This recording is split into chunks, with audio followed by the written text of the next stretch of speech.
Hello दोस्तों, स्वागत है हमारे YouTube channel Ranjan Edu learn में। आज हम आप लोगों के लिए अभिव्यक्ति एवं माध्यम के 60 प्रश्न लेकर आए हैं, जो एग्जाम की दृष्टि से बहुत ही महत्वपूर्ण प्रश्न है और इसे बार बार एग्जाम में पूछा जाता है। अगर आप इस वीडियो को देख कर जाएंगे तो मुझे पक्का भरोसा है कि आप 10 नंबर इसमें ज़रूर प्राप्त कर सकते हैं। इसलिए वीडियो को पूरा देखें और अपने कॉपी में नोटबुक में ज़रूर नोट कर लें। तो चलिए बिना देरी करते हुए वीडियो को शुरू करते हैं। सबसे पहला प्रश्न है कि उल्टा पिरामिड शैली का प्रयोग कब हुआ था? 18वीं सदी में, 19वीं सदी में, 20वीं सदी में, 21वीं सदी में? तो इसका राइट आंसर हो जाएगा 19वीं सदी में हुआ था। 19वीं सदी में इसका राइट आंसर हो जाएगा। फिर अगला क्वेश्चन देखते हैं, समाचार माध्यमों में किसका महत्व होता है? समाचार माध्यमों में किसका महत्व होता है? संपादकीय का, साक्षात्कार का, फीचर का, उपयुक्त में से कोई भी नहीं। संपादकीय में तो इसका राइट आंसर हो जाएगा बी। साक्षात्कार किसको कहते हैं? सवाल जो बातें ज़्यादा करते हैं, जो आपस में बातचीत करते हैं, उन्हें सवाल जवाब पूछते हैं। तीसरा प्रश्न देखते हैं। तीसरा नंबर में प्रश्न पूछ रहा है, साक्षात्कार को लिखने के कितने तरीके होते हैं? 2, 3, 4, 5। तो इसका राइट आंसर हो जाएगा 2। 2 तरीका होता है साक्षात्कार को लिखने का, 2 ही तरीका होता है।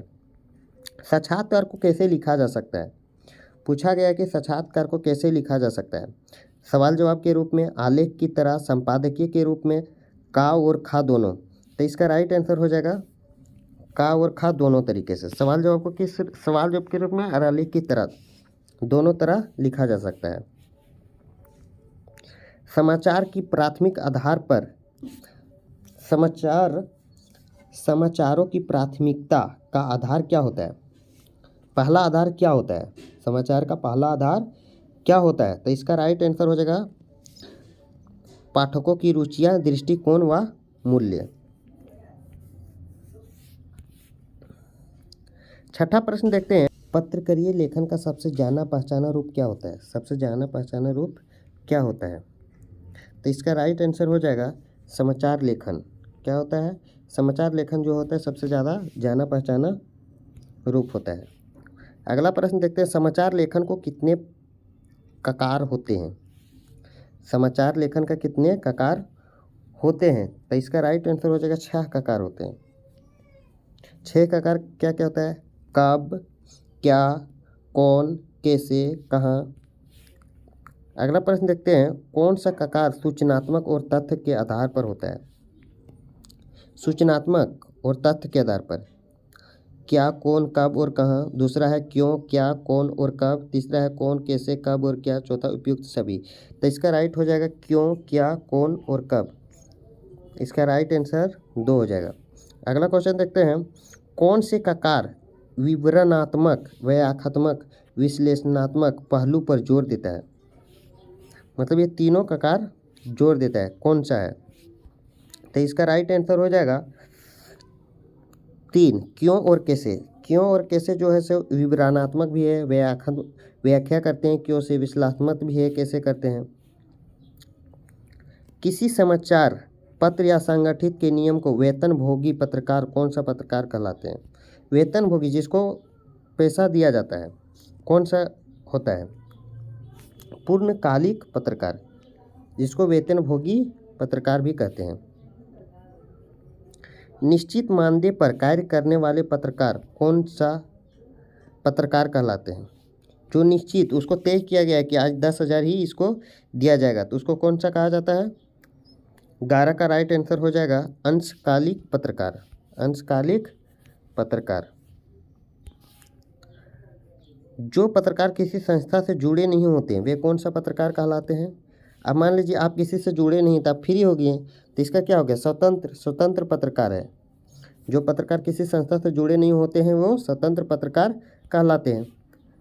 13 नंबर का प्रश्न देखते हैं, समाचार लेखन में उल्टा पिरामिड शैली का विकास कब हुआ?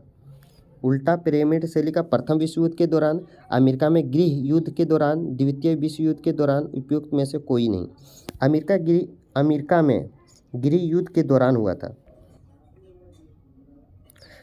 14 नंबर का प्रश्न देखते हैं, पत्रकारी लेखन के अंतर्गत क्या क्या आते हैं? पत्रकारी लेखन के अंतर्गत क्या क्या आते हैं? देखिए संपादकीय भी आता है, समाचार भी आता है, आलेख भी होता है, उपयुक्त सभी। पत्रकारिता लेखन में क्या क्या आता है? संपादकीय, समाचार, आलेख और ये सब तीनों आते हैं। पत्रकार कितने प्रकार के होते हैं? पूछा गया पत्रकार कितने प्रकार के होते हैं? तो पत्रकार 3 प्रकार के होते हैं। प्रकार समाचार लेखन की सबसे उपयोगी और लोकप्रिय शैली कौन सा है? सीधा प्रेमिड शैली, संक्षेप शैली, कथा शैली, उल्टा प्रेमिड शैली। तो इसका राइट आंसर हो जाएगा उल्टा प्रेमिड शैली को मतलब जो पढ़ते हैं तथा श्रोतात्मक तथा तक सूचना पहुंचाने के लिए लेखन के विभिन्न रूपों का इस्तेमाल करते हैं। विभिन्न रूपों को इस्तेमाल करते वह क्या कहलाते हैं? वह पत्रकारी लेखन कहलाते हैं। पत्रकारी लेखन इसका सही आंसर हो जाएगा। फीचर लेखन की शैली होती है। फीचर लेखन की शैली क्या होती है? निश्चित होती है, अनिश्चित होती है, सुनिश्चित होती है, उपयुक्त में से कोई भी नहीं। तो ये अनिश्चित होता है। फीचर लेखन की शैली जो है वो अनिश्चित होता है। एक सुव्यवस्थित सृजनात्मक और आत्मनिष्ठ लेखन क्या कहलाता है? तत्व लेखन, स्तंभ लेखन, लेख लेखन, रिपोर्ट लेखन क्या कहलाता है? तत्व लेखन इसका राइट आंसर हो जाएगा। अगला क्वेश्चन देखते हैं। 20वां प्रश्न, अखबारों और पत्रिकाओं में कितने शब्दों तक फीचर छपते हैं? 300 से 3000 तक, 250 से 2000 तक, 350 से 3000 तक, 450 से 3500 तक। तो इसका राइट आंसर हो जाएगा 250 से 2000 तक शब्दों की छपते हैं। विशेष क्षेत्र से जुड़ी घटनाओं, मुद्दे तथा समस्याओं को सूक्ष्म विश्लेषण करके उस पाठकों के सक्षम प्रस्तुत किया जाता है। ऐसी रिपोर्टिंग क्या कहलाती है? सार्वजनिक रिपोर्टिंग, व्यक्तिगत रिपोर्टिंग, विशेष रिपोर्टिंग, उपयुक्त सभी। तो इसको क्या कहते हैं? विशेष रिपोर्टिंग कहते हैं। सार्वजनिक रिपोर्ट तो नहीं हो सकता है, पाठकों का सक्षम प्रस्तुत किया जाता है। तो इसका राइट आंसर हो जाएगा विशेष रिपोर्टिंग। पत्रकारीय लेखन का सबसे जाना पहचाना रूप क्या है? समाचार लेखन, कथा लेखन, नाटक लेखन, उपन्यास लेखन। तो समाचार लेखन है। समाचार जाना पहचाना क्या रहता है? समाचार ही लिखता है ना, कथा थोड़ी लिख देगा। उल्टा पिरामिड शैली किस लेखन शैली के बिल्कुल विपरीत है? पूछ रहा है कि उल्टा पिरामिड शैली जो होता है, उल्टा पिरामिड शैली किस लेखन शैली में बिल्कुल विपरीत है, मतलब उसका उल्टा है। कथा लेखन में, समाचार लेखन में, कविता लेखन में। कविता भी लिखते हैं कि नहीं पेपर में, समाचार भी लिखते हैं, लेकिन कथा कभी देखिए लिखते हुए? कथा नहीं, तो उल्टा हो गया, कथा लेखन उल्टा हो गया। उल्टा पिरामिड शैली नाम किस आधार पर रखा गया है? सबसे महत्वपूर्ण तथ्य या सूचना पिरामिड के सबसे निचले हिस्से में नहीं होती है। इस शैली में पिरामिड को उल्टा दिया जाता है। सबसे महत्वपूर्ण तथा सबसे पहले पैराग्राफ में लिखा जाता है। उपयुक्त है सभी। तो इसका राइट आंसर सब सभी। सबसे महत्वपूर्ण सूचना को भी निचला हिस्सा में नहीं लिखा जाता है, हेडलाइन में लिखते हैं। इस शैली में पिरामिड को उल्टा दिया जाता है, ये भी सही है।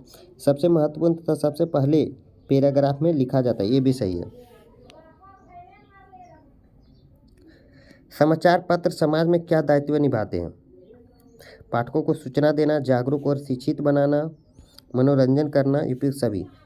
समाचार में तो सभी करता है, पाठकों को सूचना भी देता है, शिक्षित बनाता है, जागरूक भी करता है, मनोरंजन भी करता है, इन सभी करता है। तो इसका राइट आंसर हो जाएगा इन सभी।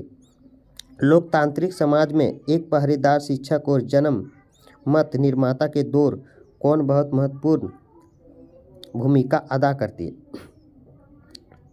कौन है जो बहुत भूमिका अनुवित करती है? लोकतांत्रिक समाज में एक पहरेदार।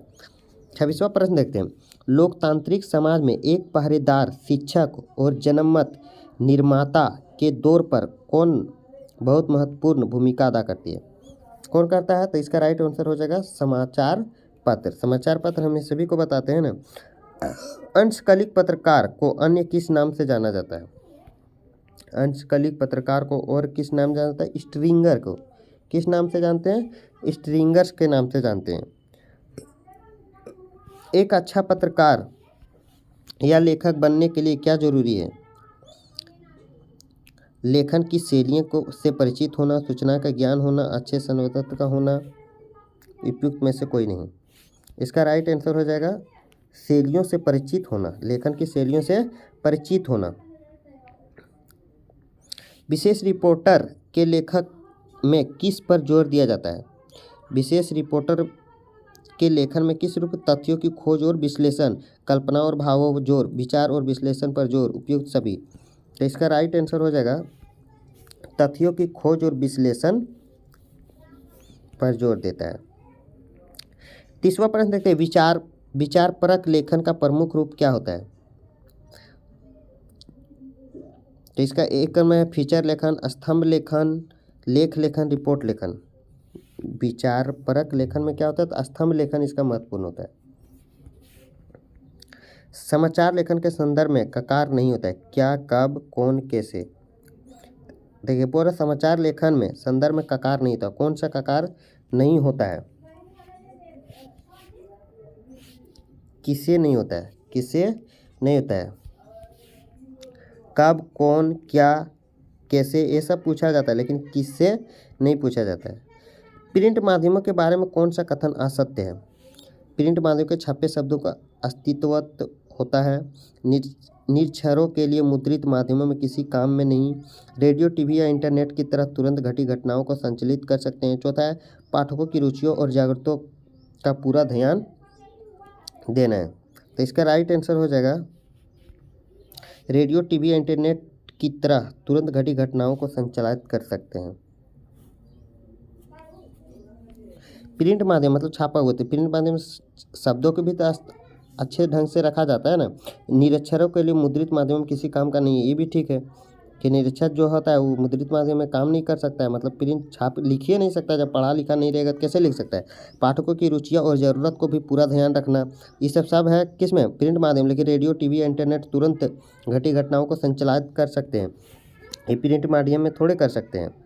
तो इसका राइट आंसर हो जाएगा तीसरा। रेडियो समाचार लेखन किस शैली में होता है? फीचर शैली में, कहानी लेखन में, उल्टा पिरामिड शैली में। कोई निर्धारित शैली नहीं है, उल्टा पिरामिड शैली होता है।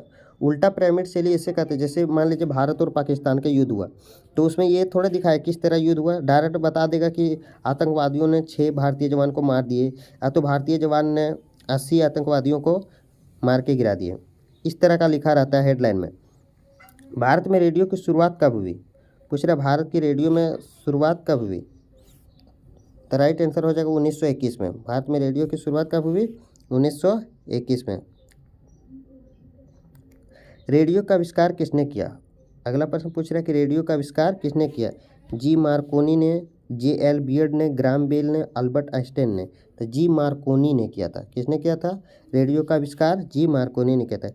इंटरनेट पत्रकारिता से क्या तात्पर्य है? पूछ रहा है कि इंटरनेट पर अखबारों का प्रकाशन या खबरों का आदान प्रदान करना, मनोरंजन हेतु इंटरनेट पर अपलोड किए गए वीडियो, एक कार्यालय से दूसरे कार्यालय को भेजे जाने वाले सूचना। चौथा उपयुक्त सभी। तो देखिए इंटरनेट पर अखबारों का प्रसारण, आदान प्रदान करना, यही तो उसका काम है, वो वीडियो थोड़े डालते हैं। विशुद्ध पत्रकारिता शुरू करने का श्रेय जाता है, विशुद्ध किसको जाता है? Rediff.com को, इंडिया इन्फोलाइन को, सीफी को, तहलका.com को। तो इसका तहलका.com जाता है विशुद्ध पत्रकारिता। हिंदी में नेट पत्रकारिता की शुरुआत की, हिंदी में नेट पत्रकारिता की शुरुआत की ब्रह्मा साक्षी ने, वेब दुनिया ने, अमर उजाला ने, भास्कर ने। वेब दुनिया ने किया था। हिंदी में नेट पत्रकारिता की शुरुआत वेब दुनिया ने किया था। डेडलाइन से क्या तात्पर्य? समाचार माध्यम के लिए समाचार को कवर करने के लिए निर्धारित समय सीमा। समाचार पत्रों में छापे जाने वाले मुख्य लाइनें, समाचार पत्रों में छापे जाने वाले सनसनीखेज लाइनें, उपयुक्त सभी। डेडलाइन का तात्पर्य है क्या? एक इसका राइट आंसर हो जाएगा एक, समाचार माध्यमों के लिए समाचार को कवर करने के लिए निर्धारित समय सीमा। 40वां प्रश्न देखते हैं, आधुनिक छापे खाने का आविष्कार का श्रेय जाता है, किसको जाता है? आधुनिक छापे खाने का आविष्कार किसने किया था? गुटेनबर्ग को, पीटर्सबर्ग को, स्मिथ को, रिचर्डसन को। तो इसका राइट आंसर हो जाएगा गुटेनबर्ग को जाता है। मुद्रण की शुरुआत किस देश से मानी जाती है? मुद्रण की शुरुआत किस देश से मानी जाती है, मतलब छापा किस देश, सबसे पहले छापा कहाँ हुआ था ये पूछा गया। इस क्वेश्चन में क्या बोल रहा है? सबसे भारत में, चीन में, जर्मन में, इटली में। तो इसका राइट आंसर हो जाएगा 2, चीन में जो था वो सबसे पहले छापा गया था। भारत में एफएम की शुरुआत कभी हुई? एफएम की शुरुआत कब हुआ भारत में? ये पूछा गया है। भारत में एफएम तो 1993 में। 44वां प्रश्न देखते हैं। नेट साउंड या प्राकृतिक आवाज़ से क्या तात्पर्य है? रिपोर्टर द्वारा प्रत्यक्षदर्शी से की गई बातें। दूसरा है रिपोर्टर द्वारा एंकर से की गई बातें। तीसरा है शूट करते हुए अपने आप आने वाली आवाज़। चौथा उपयुक्त सभी। तो इसका राइट आंसर हो जाएगा तीसरा, शूट करते हुए अपने आप आने वाली आवाज़ें। टेलीविज़न का आविष्कार किसने किया गया था? पूछ रहा है कि टेलीविज़न का आविष्कार किसने किया था? जी मार्कोनी ने, जे.एल. बियर्ड ने, ग्राहम बेल ने, अल्बर्ट आइंस्टाइन ने। तो इसका राइट आंसर हो जाएगा दूसरा, जे.एल. बियर्ड ने। भारत में एफएम की शुरुआत कब हुई? ये दोबारा प्रश्न फिर से आ गया है, तो ये राइट आंसर हो जाएगा 1993। भारत में पहला छापाखाना कब खोला गया था? पूछ रहा है कि भारत में पहला छापाखाना कब खोला गया था? 1556 में, 1565 में, 1566 में, 1564 में। तब कब खोला गया था? 1556 में। भारत में पहला छापाखाना कब खोला था? 1556 में। रेडियो संचार माध्यम है। रेडियो क्या है? दृश्य का, श्रव्य का, दृश्य श्रव्य का, इनमें से कोई नहीं। रेडियो से क्या करते हैं हम लोग? सिर्फ सुन सकते हैं ना, देख नहीं सकते हैं, या देख या सुन सकते, दोनों कर सकते हैं? नहीं, सिर्फ क्या कर सकते हैं? सुन सकते हैं। तो इसका राइट आंसर हो जाएगा श्रव्य। अगला प्रश्न देखते हैं, 49वां प्रश्न। श्रोताओं से संचालित माध्यम माना जाता है? समाचार पत्र, टेलीविजन, रेडियो, इंटरनेट। श्रोताओं से संचालित माध्यम मतलब सुनने का जो माध्यम होता है उस किसे माना जाता है? रेडियो को माना जाता है। सुनने का माध्यम किसको माना जाता है? रेडियो का। तो 49 का राइट आंसर हो जाएगा 3। पूछ रहे रेडियो के लिए समाचार कॉपी तैयार करते हुए ध्यान रखना चाहिए। जब रेडियो के लिए समाचार कॉपी तैयार करते हैं तो क्या चीज़ ध्यान रखना चाहिए? साफ सुथरी टाइपड कॉपी हो, एक लाइन में अधिकतम 12-13 शब्द हो, संक्षिप्त अक्षर का प्रयोग नहीं करना चाहिए, उपयुक्त सभी। तो इसका राइट आंसर हो जाएगा उपयुक्त सभी।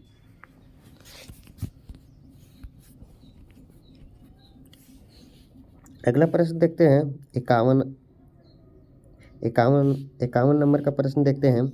दृश्य के साथ खबर लिखने की बुनियादी शर्त किस माध्यम की है?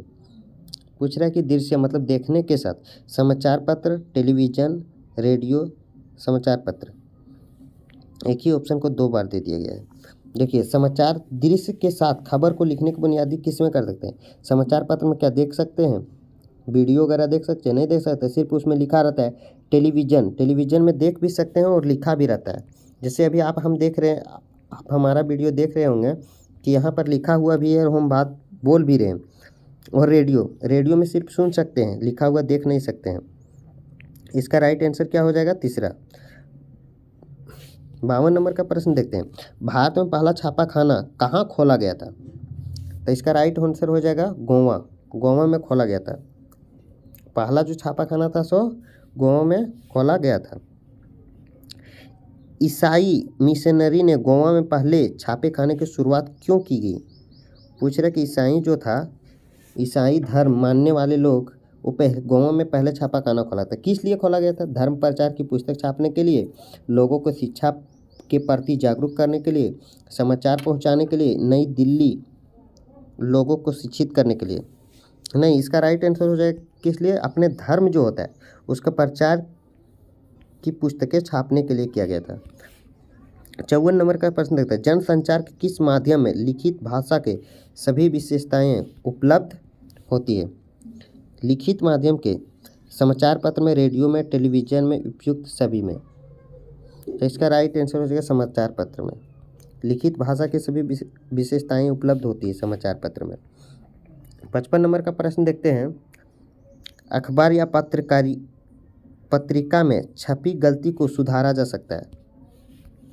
अखबार या पत्रिका में छपी गलती को सुधारा जा सकता है। कैसे? तुरंत प्रभाव से, अगले अंक के प्रकाशन के समय, उसी दिन, या कभी नहीं। तो इसका राइट आंसर हो जाएगा अगले अंक के प्रकाशन के समय।